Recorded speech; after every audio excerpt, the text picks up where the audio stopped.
2011.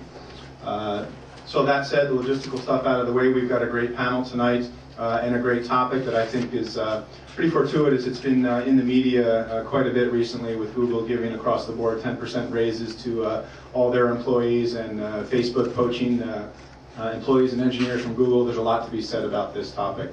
To start with, though, I have some bad news and some good news. It turns out that at the last minute, our intended keynote speaker, Commissioner Robert Walsh, was unable to attend, but I was able to reach out to Andrew Richet, who's the founder of the Personal Democracy Forum, a big technology advocate here in New York, chairman and I think one of the co-founders of the New York Tech Meetup, and has a lot to say about technology here in New York. So I'd like to give Andrew a few minutes here to give our keynote. Thank you.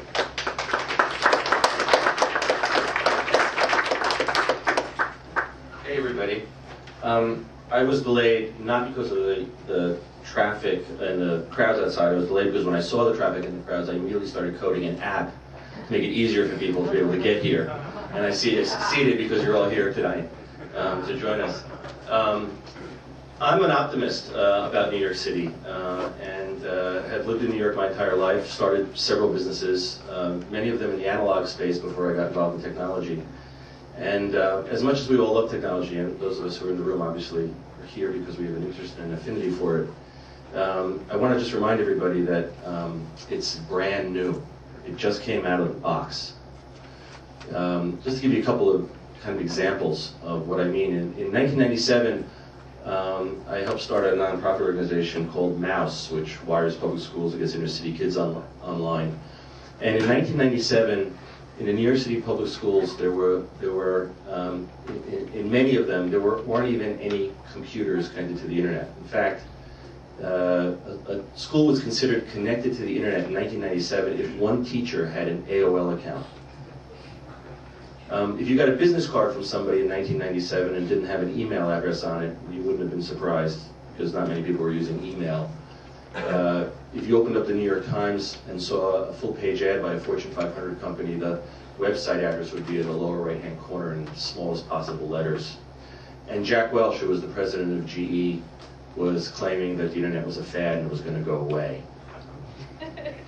Well, where are we in 13 years? What's happened since 1997 to today? Well, there isn't a Fortune 500 company in the world that hasn't figured out how to connect its employees, customers, and suppliers to 24-hour networks, where literally, if you were to buy a digital camera case from Sony, when you press click, the cow knows it. Because the leather manufacturer is getting an email letting them know that there's a demand. More importantly, even though we've got a wired world in the Fortune 500 realm, the city of New York has still a long way to go. In 2005, I had the distinct pleasure of running for an office here, many of you may know, called the Public Advocate's Office. It's the second line to the mayor. And I ran on a platform to make New York City wireless, which I thought was an innovative idea. And I didn't have Facebook, I didn't have YouTube, I didn't have Twitter to help me along. I had a couple of blogs, and I had some technology engineers who built a site, for example, that allowed people to take pictures of potholes and post it on a Google map, and a few other innovative ideas. But I didn't really realize how disconnected I was from the future of New York until I went to the New York Times editorial board for my endorsement interview.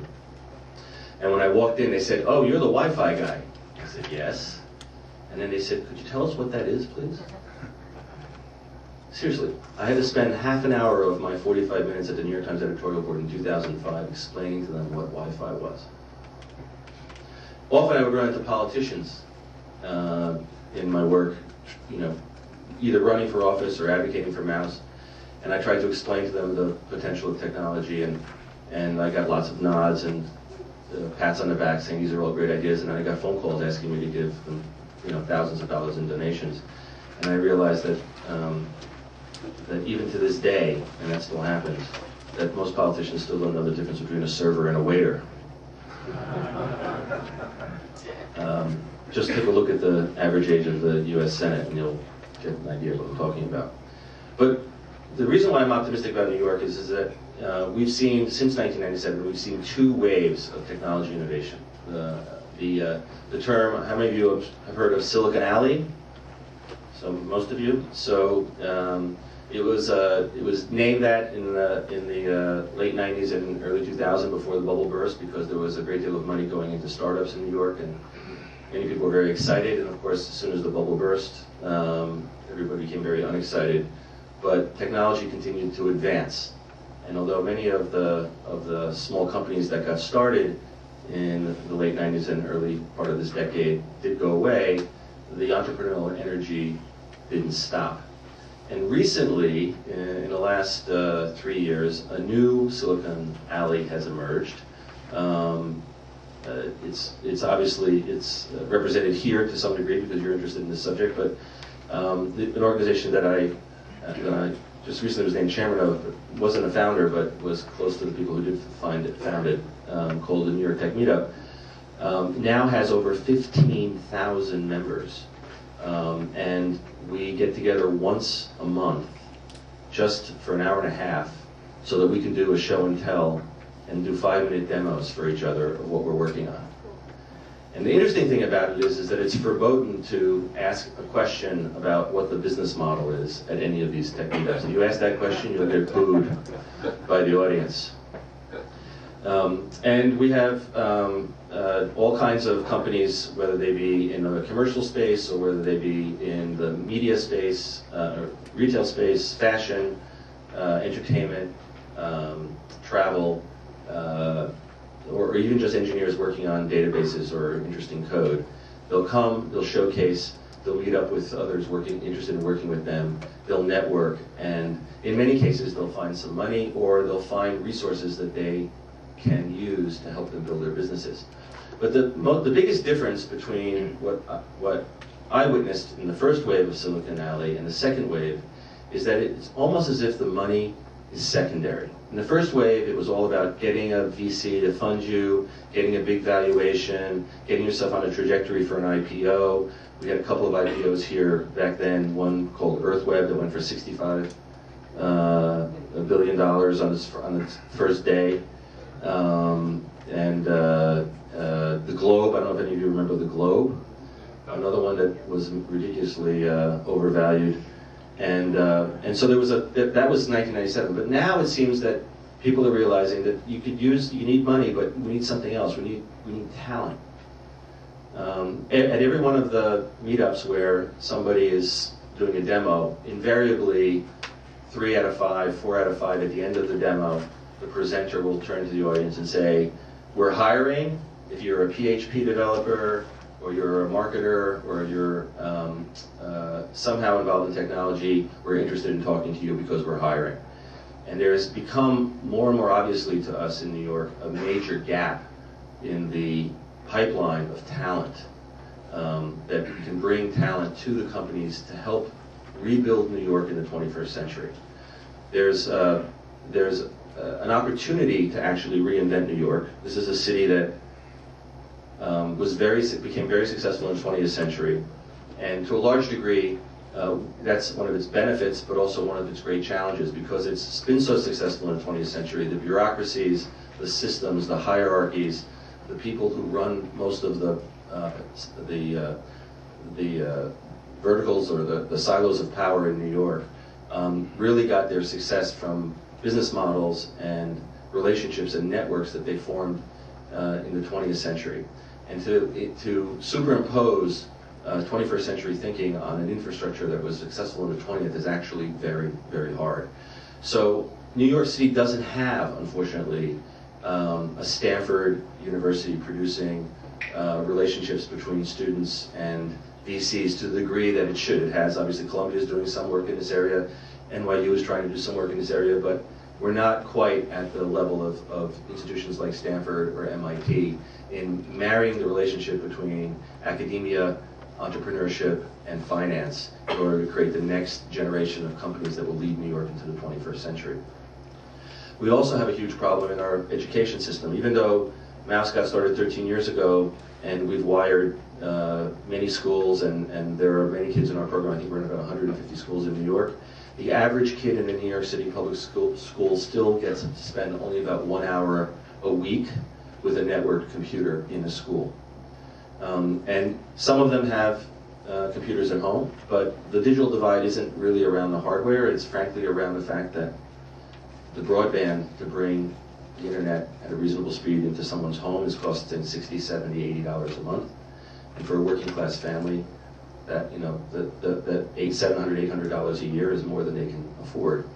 So we, as entrepreneurs, even though we're trying to build our businesses, we have to think about some of the infrastructure issues that support our businesses and will deliver the employees and the customers that we may be trying to serve in the future.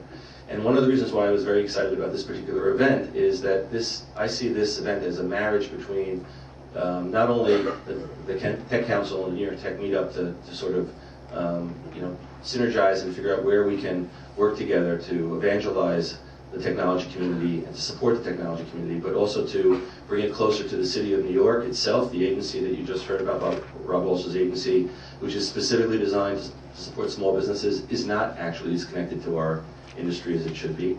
And also the general small business community of New York isn't as connected to the technology industry as it could be.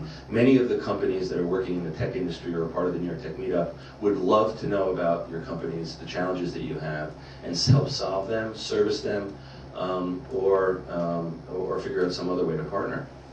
So I stated at the beginning that I'm an optimist. I just want to leave you with one story about a demo that was done at a New York Tech Meetup to give you a sense of the talent that's in this city and what the future holds for our city and for our country and potentially for the world.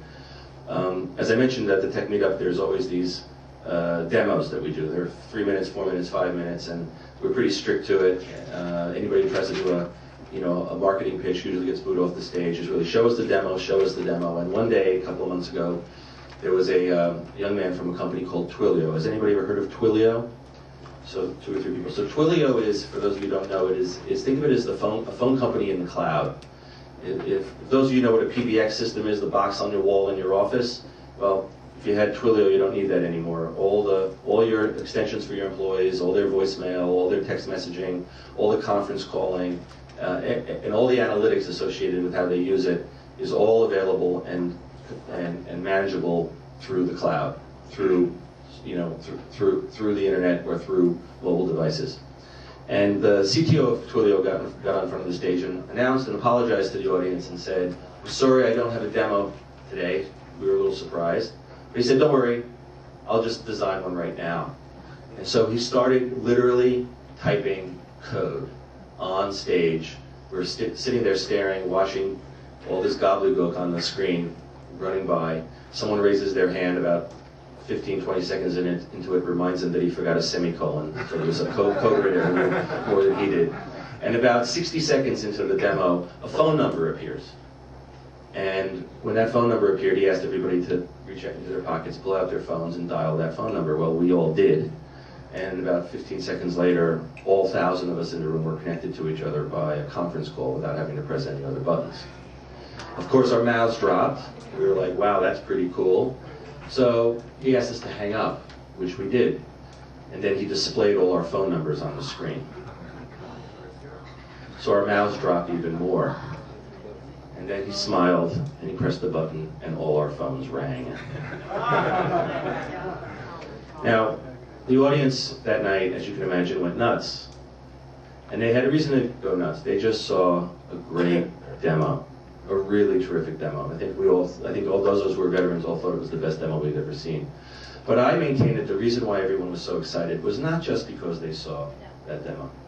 That demo validated for them that this generation of young people who are writing this code, who are building these companies, believe that they are in fact writing the architecture of the future, the code of the future. They understand the world as a networked organism. And they, yes, are looking to make money, but they believe that they're going to be able to build a better world than the one that we've had before. And that is the reason why you should be optimistic about your companies. You should be optimistic about technology. And together, between our organizations and the people in this room and the people at